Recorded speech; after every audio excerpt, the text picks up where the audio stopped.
Fiona Barungi agamba nti ali mu kunoonya balandi grabber era mutuufu. Mbadde nsaba President Museveni atandikire ku oyo oyerandi grabber asooka. Owekitibwa President Museveni tandikira ku oyo tonoonya muntu mulala. Ekisooka sinza avuddeyo nzekka n'abantu abala gye bali bazaamenya. Gye bali abantu bangi abakolesi naye nga tannaba kweyongera ku kintu kyonna asooka akole ripooti eyange sijja kugenda kuzaabalala kubanga ezaabalala bika yazimu wa President Museveni. Ripooti yakola ki naye nsaba IGG Betty Kamya nakuwandiikidde akatabo kano ojja kalaba ojja musabira ku ripooti eyo eyange ezaabalala yazibawa era mutuufu era namaze okuteekayo omusango nga nguggula ku Kigozi Edward ne Mwanyina n'omukadde. Nsaba bampe court order gye bamenyeddeko omusango nagutaddeyo dda kubanga namusaba yagaana. Olowooza waliwo abali emabega wa kino abaagala okugula ekifo kino ng'ogyekabo bakigozi? Suubira nti waliwo abaagala okukigula kubanga omukadde era abadde akozesa we gy'abeera. Era ennimiro zino zonna zoolaba zange ne kasooli wange yenna bambubbye era. Eri ewo omukadde talima ne Kigozi talima ne bumunajja ne mulaba. Ennimiro zino eziriko ezimu zange ezimu ez'abantu binnaguza. Naye ewo tewali wadde ekikolo kya muwogo bakama bange abasobola okujja mulambule n'ebisibuna bakozesa kuyiika ze zaalina tekuli kiriko. Balya kasooli wange kati nze njagala gavumenti eveyo tutangaaze ku order gye yakozesezza okumenya ebintu byanze gye nsaba yoka nganze siri ku balala. Era mbadde nsaba President Museveni musabye ampe ekifo mbere nga mwadvisinga kuba broker bonna mu Uganda. Ogwo mulimu nja gukola naye gusabidde ku media. Kananyini ttaka yagamba atya? Nanyi ttaka tanyinaako buzibu. Bw'alijja ndimuwa obusuulu nga gavumenti bwe yalogera. President Museveni yavaayo n'akiriyalinga kuba ebibanja. Era Fiona yagenza okugenda gano yenga ya kibanja ngeri registered. Netasabide yotenda kujinsaba naye mu butabo bwonna mweri nagiwandiisa. Olowooza Fiona Barungi alizo kubanga yakolaganye ne bano ne bamuwaayo ekyo ojja mu miro okukola bino. Nakugambye mweti nga nva waggulu nakugambye grabber asooka ali mu ngalo za Museveni amubuuze ripooti. Agati nakalembe omusomi w'edduwa bw'oba wenyiye embeera embi yankusomere ku dduwa abali ebweru mirimu gigaanye papula zeesibye kino kyekyoto kwesabira omukisa kobe ng'odiriddawa wali okusabira n'ofuna emikisa. Ky'oba olaba ngabirira ebinyonyi ebitalina kyakulya naawe atalina mulimu jangu kusomere ku dduwa ofuna omukisa. Eno ennyanja kwesula buli kimu ekisira ne kiba kikujjudde nekikasuka mu nnyanja nekikunta nekigenda. Nze Agati Nakalembe kambawo ennamba yange yeeno 075377529 temuddeeyo nimwebakira ebizibu mukoye ku nnamba yange eno. Kanya mu kibanja era n'endagaano yange nengiregisteringa ng'amateeka ga Museveni yatuteerawo tugagoberere mu URBS. Endagaano nengiregisteringa mu mwezi gw'okusatu era nembeera ku ground yange eno nga ngikozesa neewuunya nnyo ngera bwe nabawandiikira ne bategeeza nti Fiona Barungi bwe yayingira mu nsonga zino okuzinoonyerezaako looya wange yamuwandiikira ebbaluwa byonna okuva lwe byatandika omusango gwatambula bwe guti kuva mu 2018 naye yagaana okubiwuliriza. Yagenda mu maaso n'okwebiragiro ku media bino bye byavuddemu. Kati ababbanka bali mu kunkwera masimu abantu binaguza baagala oteekayo misango babuuza bakugoba ku ki. Njagala ntegeere ekintu kino okuva n'olwaleero President Museveni atuyambe atubuulize ku mukyalo oyo omulimu gwakola kale mulungi nnyo ngera ye bwawulira naye asookawo muzeeyi waffe President Museveni nze Kisanja akuna muchezo wakiso tewali atamanyi nyina obulwa abawagizi bonna mbakunga nenda muzeeyi waffe. Ettaka lino waligula kwani? Ettaka naligula ku Mike Kanaakulya. Ye waali mukyali mulamu? Mike Kanaakulya mulamu era buna mwetaaze enkya gya kujja naye ababuulire buno bonna obutabo nawandiika akatabo nga nemulugunya ku order eno nempandiikira DPP Francis Oboda n'aliceivinga nempandiikira General Shoke Anti-Corruption Unit n'aliceivinga nga ne mulugunya ku order eno gye bakozesezza court order nga ne mulugunya ku court order Fiona gye yakozesezza nangenda nasoose n'okubula nga ngende wa director land protection unit nga nze manya kyali naggulu ne bangamba nedda atula makindi naye ne mutuwalira akatabo ke naye naali receiving nangenda ewa Sam Mayanja minister w'ebyettaka naye ne muwa akatabo nga ne mulugunya ku order yange nangenda ewa RDC naye ne muwa akatabo ke era nga ne mulugunya ne mbuga kuli gundi ku Fiona balungi order gye yakozesa okumenya mu bajikiriya linga mu DC netaga okumanya kubanga ripoti yali asaba mu katabo kinnamuwa eyakolebwa ab'ekibuli abakulira kunonyeza ku buzibu emisango ripoti yalimu kati simanyi yali abuuza ripoti ki natuka n'okugamba nti abasirikale b'e Wakiso kati njagala gira abasirikale aba CPS ab'e Wakiso abaleke asome order court order kyegamba ab'e Wakiso abakole ki era court order ni yagiteekayo yagisaba nze nasaba court order yammenya naye yagamba nti nkolegana abasirikale b'e Wakiso abasirikale b'e Wakiso ogwo musango bagenza okujja muno abamu DPC mupya OCCS ni mupya nena muwandiikira buli musango gwonna bugutambula kati abantu abamenya ennyumba eno bo bagamba nti bananyini kifo abantu abamenya ennyumba eno asooka ye Kigozi Edward nateekayo omusango Anet nateekayo mubala wa Nabisubi n'abantu abalala bali ku kyalo kuno poliisi ejja kukola omulimu gwayo nga bwe naabeesobodde ebayigge kati kyetwagala otegera wasooka kugula kibanja era nze wanagula kibanja kinagula nannyini ttaka yaliruddewo nannyini ttaka lino ddene nnyo saasobola kunoonyereza kuba nannyini ttaka lyonna lyonna naye mpulira nti eseti ya Muyiiya kyempulira kati bano abamenya bo bagamba bo baba nsonga kinabo bagamba bagulawo nti Fiona balungi yabalagidde kubanga emisango gino ejja kulimino yali jamala okunoonyerezebwako kati nze njagala Fiona balungi aje ne poliisi eye CPS kati Fiona balungi mulamuzi obeka wempe asome order ye giyawa Fiona balungi akolanga mulamuzi mu kwanga era singa abalamuzi kubanga abalamuzi babasazeewo yajja n'abijungulula simanyi obesigedde muzi yeryamu obuyinza simanyi oba DPP yejamu obuyinza kubanga yagamba akola misango gya kulimino kati nembuuza akulya kulimino tumaye DPP nze kyemmanyi ku busiru bwange manya akuli okunoonyereza ku buzibu emisango gya kulimino aba DPP era Museveni yamuteekawo akole kunoonyereza ku nsonga ezo zonna kyabasazeewo decision ye gitubatambulirako golaba nga Fiona balungi ekifaananyi kyawa President Museveni kakati okusa abantu abalungi wenkwagala Fiona balungi agamba nti ali mu kunoonya balandi graba era mutuufu mbadde nsaba President Museveni atandikire ku oyo oyerandi graba asooka owekitibwa President Museveni tandikira ku oyo tonoonya muntu mulala ekisooka sinza avuddeyo nzekka n'abantu abala gye bali bazamenya gye bali abantu bangi abakolesi naye nga tannaba kweyongera ku kintu kyonna asooka akole ripooti eyange sijja kugenda ku z'abalala kubanga ez'abalala bika yazimu nga President Museveni ripooti yakola ki naye nsaba IGG Betty Kamya nakuwandiikidde akatabo kano ojja kalaba ojja musabira ku ripooti eyo eyange ez'abalala yazibawa era mutuufu era namaze okuteekayo omusango nga nguggula ku Kigozi Edward ne mwannyina n'omukadde nsaba bampe court order gye bamenyeddeko omusango nagutaddeyo dda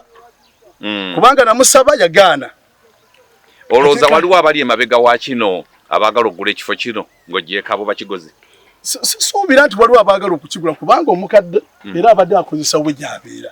era ennimiro zino zonna zoolaba zange ne kasooli wange gyenna bambubbye era eri ewo omukadde talima n'ekigozi talima ne bumunajja ne mulaba ennimiro zino eziriko ezimu zange ezimu ez'abantu binnaguza naye ewo tewali wadde ekikolo kya muwogo bakama bange abasobola okujja mulambule n'ebisibu bakozesa kuyiika ze zaalina tekuli kiriko balya kasooli wange kati nze njagala gavumenti evayo tutangaaze ku order gye yakozesezza okumenya ebintu byanze gye nsaba yoka nganze siri ku balala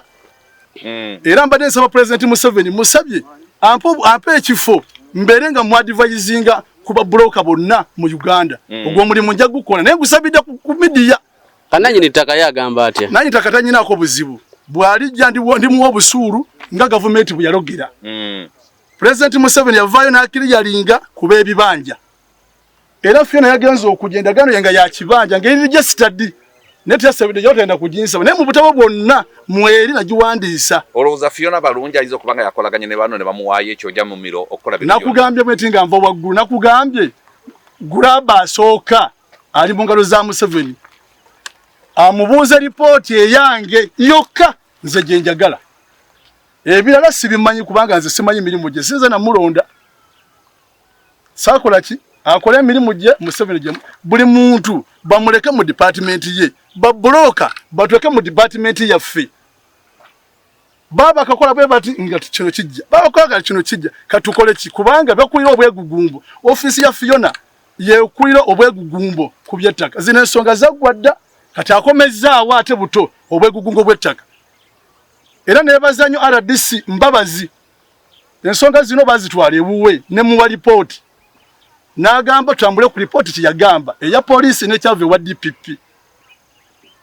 kakati Fiona Balungi yakiyingirira muwa nga RDC ne DPP bamaze okufulumya report simanyi Fiona Balungi orders ze jazijja ye orders ayina era zinsaba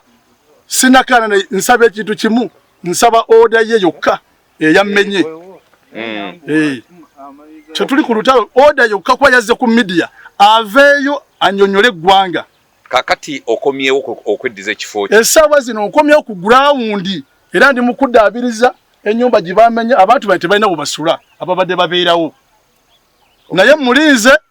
ajene court order n'abasirikale aba CPS kubanga abewa kiso juzi yali akola ki yabayombesa kati bakoseza bani okumenya byenjagala atubule kubanga teko biteka mu report ye kubanga abakulira ebyokumenya baba court bayirifu kati bani abamenye yeye abamanyi byakoseza ba court bayirifu bye mu order ye era bijina ku fayiro ye amanya sebo amanya nze broker we wakiso byalubasikala manzani ngambade njagala President Museveni ampo mulimu ogwokuberanga nkola advising oba okubabula okubabula ba broker musonga z'ebyettaka nga president omuyambako nga muyambako aleme kufuna bizibu kati nga bino byali mu kulaba ku TV kubanga buli muntu Museveni ya mu department ye ati yabawe emirimu mingi kati guno ogwaba broker betaka agumpe nange nkendeze ku misango gy'ettaka mu wakiso kale webale jimulaba baji kubye yangoro gikwatire bajibamu ne yingini terimu naye nagireeta wani waka wange eno baji kubye yonna ku order za Fiona Balungi kyendi mu kwewuunya yino bagitemye njagala Fiona Balungi akomewo ku media wano ku ground alungamye kijaleka ayogedde bwoba banga kijaleka takyogedde abakoze ebintu bino alagire bakwatibwe ngojeke motoka biche birala bibayo nonye enyumba bagibyemu enzigi babye tanka z'amazzi wirubaro amabati gamba ngende okusebesa ennyumba eri bintu bingi bibabye enyumba yabadde ku level ki enyumba naja ibadde waggulu eringa eri ku plate nabo bagimenyera emisango n'engiteekayo nabo bakozesa maanyi siteeka guno gwe mulundi ogusoosowa kino kibadde mulundi gwa kusatu nga nze mpaaba fayiro zange kasanzi waaba nga bazeko zikolingireta nera bateka kolingireta era bakoma bagamba bakwate awaliwo eziri eno maaso era nebaza ekitongole kya DPP okubeera nga kituwabula naddala ffe babulooka nebaza ekitongole kya DPP okubeera nga kyateekateeka bulungi ebintu byakyo okubeera nga basoma empapula era kuli ekitongole ekyo ekya DPP mukama kutuwangalize sina kyenyinza kugamba ndi musajja munaku naye mu Katonda we bali kutambulira ku mazima n'obwenkanya kati bana balala bakayana abalese kino kibeerewo bo bagamba bali mu bumenyi bw'amateeka era DPP ajja kusoma fayiro ajja kutuwa decision ye bagamba nabo bagula bagamba batya Fiona yabawadde order ngasinzira kuki kyemubuuza kyemubuuza ajja kukituddamu yamanyi ripoti zazirina era ajja zituwa obajja kuziwa mu kooti kubanga taddeyo omusango nga manja order mu kooti taddeyo omusango era baloya batadde obulivu bw'okuba serving. Kati ettaka lino litika yegweka musenze wakulika abasenze abalala. Kulika abasenze abalala ettaka lino nagula yiikanya nezitematema nezitunda. Wagula kibanja tewagula ttaka. Wagula kibanja yiikanya endagaano ya n'engeri gya Sitalinga mu URBS weeri URSB anti babulokati twasoma okimanyi kyekiba kyekitubbisa. So wagula yiikanya wazigula kwani? Nazigula kubayiko kanaakulya mwakati 2025 mwezi gw'okutaano ng'ennaku z'omwezi 10 era ntandika okukozesa ekifo kino. Tekwaliko muntu n'omu yenna era ekkubo lyange lyonna liri baabadde baalisibye ne kati ndiggudde. Omusango guno tegubaddeko mu kooti yonna? Tekubadde musango guno gubadde mu kooti. Omusango egyaliyo bali bakola okunoonyereza fayiro nga zaggalwa n'obuwabuzi bwa DPP. Kali abasangibwa Kawanda nga bayita mu kitabo ekitukuvu Kurani mu bakugoka okusoma dua ezigoba ebisirani ebya buli kika amajinni amayembe emirimo gyo gyafa olina olutwe oba omukisa gwe gwabula olina omuntu we yabula naye ng'oyagala akomewo oba oyagala kugoba mizimu ne balabe bo enga teweddeko soole ng'onoonya omulimu olina emisango mu kkooti egy'ettaka n'amayumba olina omuntu walemedde ku mwenga obasigala omukyala oba omwami nga tolina kwagalwa ezo zonna ensonga n'ebirala babikolako bulungi nnyo. Basangibwa Kawanda Bombo Road oba bakubireko ku 0767 ku email info@masungadoctors.com ku website www.masungadoctors.com oba ku Facebook Masunga Doctors. Batwala ensonga ewa Madamu Fiona nga bakola complaint nga 24 nga bagamba nti nze naze n'ensenda ettaka naye ng'ennyumba eno ezimbibwa ne bakoma ne bambugamba nti agambye era ne muwandiika nti waliwo abantu abaze ku ground bagamba bavudde mu ofiisi yo bali mu kumenya ebintu byange era tiyanziramu ate naye kenyo olwaze ku ground ngakozero ka civility bavudde bakoze ekintu kikimu naye nga namuwandiika ebbaluwa namugamba bw'ojja ku ground saagala obeere bayasi sooka osobe obutabo obwo n'engeri gy'alina emirimu emingi mbadeeza Pulezidenti Museveni ambongere balooya banaasomanga empapula ezigenda mu ofiisi ye tuwonekana akavuyo bannange tufa babuloka b'ettaka era nkuba buli buloka yenna nga bamutwalako ettaka lye Fiona yamutwalako ettaka mu ngeri bweti anoonyeeko tulabe ekyokumukolera. Nebaza Bukedde TV eyasooka okukuba eggulu eryasooka n'eryokubiri njebaza emirundi gyonna kubanga evaayo n'eraga amazima azibyeera teziriiwo. Kati omuntu akulira balandi graba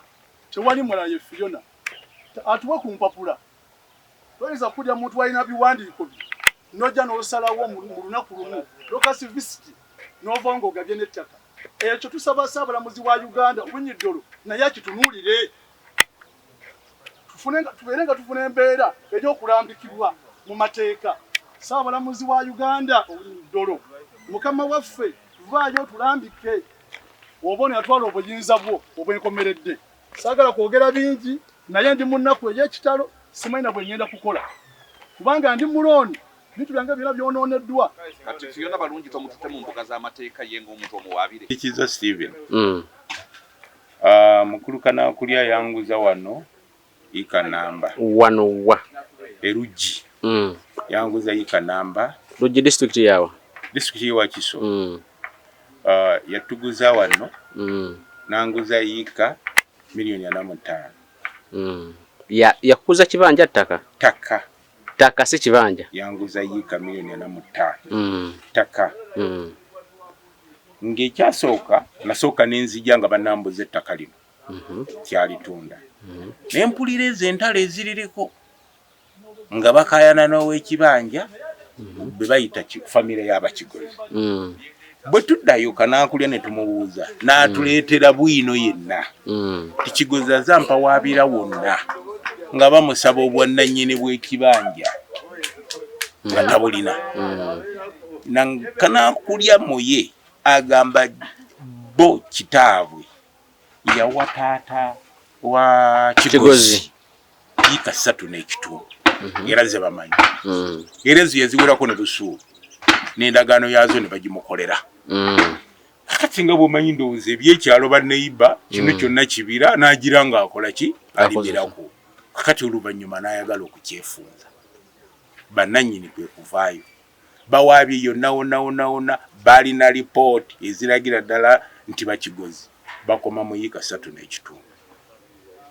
naye twewuunyiza yaleese Fiona balungi wa special duties nga Fiona gyagamba mwazimba nga baani ne mugobako ab'ebibanja era mwabagula kanakulya badize sente zammwe naye nga tagoberedde era ebyo bigenze byonoona emirimu President Museveni yayamba okuleeta ofisi y'okuyingira mu by'ettaka okuyambako kuba ebya kooti bikola ki bitwala ebbanga ddene n'abamu tebalina sente za kooti naye Fiona n'afuna okwemulugunya okwa Kigozi n'akomaawo yajja buzina kwemulugunya kwa Kigozi teyayita kanaakulya oba naffe abaagula tubeeko we tutuula buli muntu amuggyeko ki saidie kuba tosala gwakawala nga tonafuna gwaki gwakalenzi naye olwaleero kino kigenda kuswaza Fiona yaswala n'ofiisi ye kubanga teyafaayo kugoberera ebiwandiiko byonna ebikwata ku ttaka lino ffe lye twagula byonna birina mu ofiisi ye yabisaba ne babimuwa naye teyabiyitamu wadde okubisomamu ate atuuka wano agamba njagala police report gy'alina mu ofiisi gye twamuwanga ne received tolaba nti kiswaza omuntu okufubutuka ofubutusi nga tamaze kwetegereza naye ffe tetugenda komaawo Kigozi yamenya amayumba gaffe yasalimbiwo n'akubya ebikondo ffe tugenda mu sivu era Kigozi ate kwatusasulira kino kyeyakoze talooza ffe tugenda kweba Kigozi yamenye ku orders za Fiona Kigozi yakoledde ku orders za Fiona si za kooti ffe tulina byonna Kigozi buli bamuyita bamusinga n'adduka tadda buli wamu lipooti zonna bazirina ne mu office bazirina ne wamayanja twagitaddeyo naye ebyo biswaza kira Fiona balungi bw'anaaba atambula n'ekyo kijja muggisaamu obwesige ne mayanja mbakubiriza ne wankubadde bwekityo bamalinga okutuuza saidi zonna nga tebanajja kuki mayanja yali atuseeko ku site kale mayanja tatukankoona ku site naye ebiwandika birina mu office ye yali yakolako decision zonna kulina mayanja kulina ettaka teyakola decision naye mayanja mulinako era naye kubalina decision yakola ku ttaka lya mukadde wange Jeno Waswa kale toyanza mzee